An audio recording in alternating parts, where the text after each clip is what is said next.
Kita mungkin kaget kalau anak kita yang baru berusia 2-5 tahun tiba-tiba mengucapkan kata kasar atau kata kotor. Apalagi kalau dia mengucapkannya di depan orang banyak atau di tempat umum. Apa sebaiknya yang kita lakukan? Mari kita bahas. Mengapa anak berkata kasar dan kotor? Sewaktu anak mengucapkan kata kasar atau kotor, sebetulnya dia nggak tahu arti kata yang diucapkannya. Dia nggak tahu bahwa kata itu nggak pantas diucapkan. Dia juga nggak tahu untuk maksud apa kata itu dipakai orang. Apa alasan anak mengucapkannya? Ada beberapa kemungkinan. Pertama, karena anak sedang berlatih kata baru. Anak yang baru mendengar satu kata kasar atau kotor itu, waktu dia mengingat kembali, dia mencoba melatih mengucapkannya. Sama seperti dia melatih mengucapkan waktu pertama sekali mendengar kata-kata lain. Contohnya, jembatan, tabrakan, majalah. Anak sedang dalam tahap mengembangkan keterampilannya memakai bahasa. Kedua, karena anak meniru orang lain. Bisa juga anak ingin meniru orang lain. Contohnya, dia melihat orang memaki, mampus lo. Atau dia melihat di media atau video. Lalu dia mengucapkannya ke adiknya atau ke kita atau ke kawannya. Ketiga, karena anak merasa lucu. Mungkin anak merasa lucu mendengar suatu kata atau satu kata kotor. Dia mengucapkannya sambil ketawa. Dia ingin berbagi kelucuan itu ke saudaranya, ke kawan, atau ke kita. Keempat, karena anak ingin mencari perhatian. Ada anak melihat sewaktu mengucapkan suatu kata kasar atau kata kotor, langsung mendapat perhatian dari banyak orang, terutama orang dewasa. Lalu sang anak mengucapkan kata itu dengan harapan mendapat perhatian kita atau orang dewasa lain. Kelima, karena anak ingin memamerkan kata baru. Kalau anak merasa ada satu kata baru yang diperolehnya sebagai suatu pengetahuan baru, bisa saja dia ingin memamerkan, bahkan menunjukkan pengetahuan barunya itu ke kita atau ke orang lain. Hindari bereaksi berlebihan. Sewaktu mendengar anak kita mengucapkan kata kasar atau kotor, wajar kalau kita kaget. Tapi kita perlu menyembunyikan rasa kaget itu atau rasa kesal atau rasa heran supaya tidak dilihat atau tidak diketahui anak kita.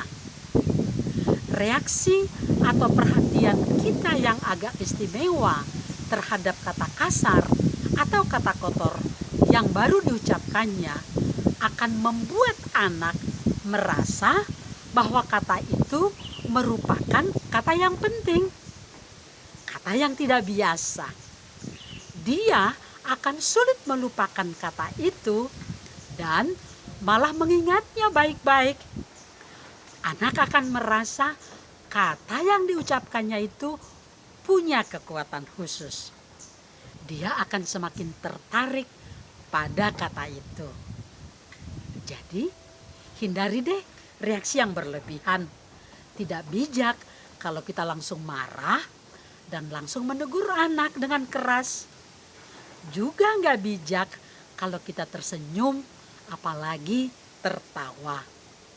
Kita nggak perlu menginterogasi anak untuk memaksanya menceritakan dari mana dia mendapat kata kasar atau kata kotor itu. Kendalikan diri kita supaya tenang.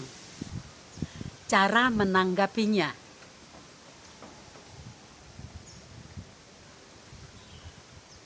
Apa tanggapan yang sebaiknya kita sampaikan kepada anak yang baru saja mengucapkan kata kasar atau kata kotor?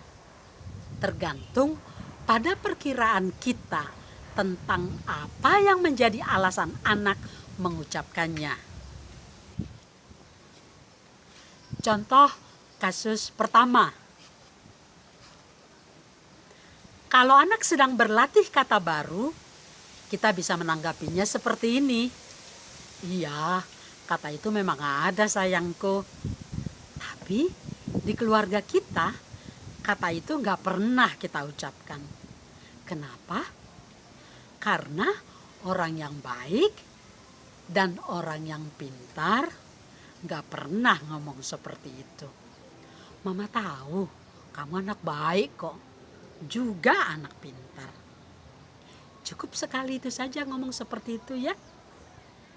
Nih, ciumlah kening anak atau elus rambutnya. Contoh kasus kedua. Kalau anak meniru orang lain memakai atau berkata kasar, kita bisa menanggapinya seperti ini. Mampus itu artinya mati sayang. Tapi untuk orang kita ucapkan bukan mampus, bukan mati. Yang benar adalah meninggal. Kalau orang itu memang meninggal. Untuk orang yang hidup, kita tentu nggak bilang dia meninggal. Ngomong mampus itu salah loh nak. Sekarang anak mama sudah tahu bedanya kan? Contoh kasus ketiga. Kalau anak mengucapkan suatu kata kasar atau kata kotor karena merasa lucu, alihkan saja perhatiannya seperti ini. Nanti kita sama-sama nonton film lucu ya nak. Kita ketawa-ketawa. Kamu suka film lucu kan? Kita nggak perlu menyinggung kata yang tadi diucapkan anak. Anak akan melupakannya. Dan kelucuan itu berlaku hanya sesaat itu saja. Kalau belum memungkinkan untuk memutar film atau melihat hal-hal lucu yang lain, karena misalnya kita sedang di jalan, ajak aja anak untuk segera melakukan kegiatan lain. Misalnya main tebak-tebakan. Contoh kasus keempat. Kalau anak mengucapkan satu kata kasar atau kata kotor karena anak ingin mencari perhatian, kita sebaiknya menanggapinya justru untuk soal lain. Hal positif yang dilakukannya baru-baru ini. Jadi soal ucapan kotor atau kasar itu nggak perlu kita tanggapi. Dengan banyak memberikan perhatian dan pujian terhadap hal-hal positif lain yang dimiliki oleh anak, maka anak merasa nggak perlu lagi mencari perhatian lewat kata kasar atau kata kotor. Contoh kasus kelima. Kalau anak mengucapkan suatu kata kasar atau kata kotor dengan motif memamerkan kata baru, kita bisa saja menanggapinya seperti tanggapan atas kasus pertama di atas. Iya, memang ada kata itu sayang. Tapi di keluarga kita nggak pernah pakai kata itu. Kenapa? Karena Orang yang baik atau orang yang pintar nggak pernah ngomong seperti itu. Mama tahu kamu orang baik, pintar lagi. Cukup sekali saja ngomong yang begitu ya nak. Ciumlah kening anak atau elus rambutnya. Itu dulu kawan. Terima kasih.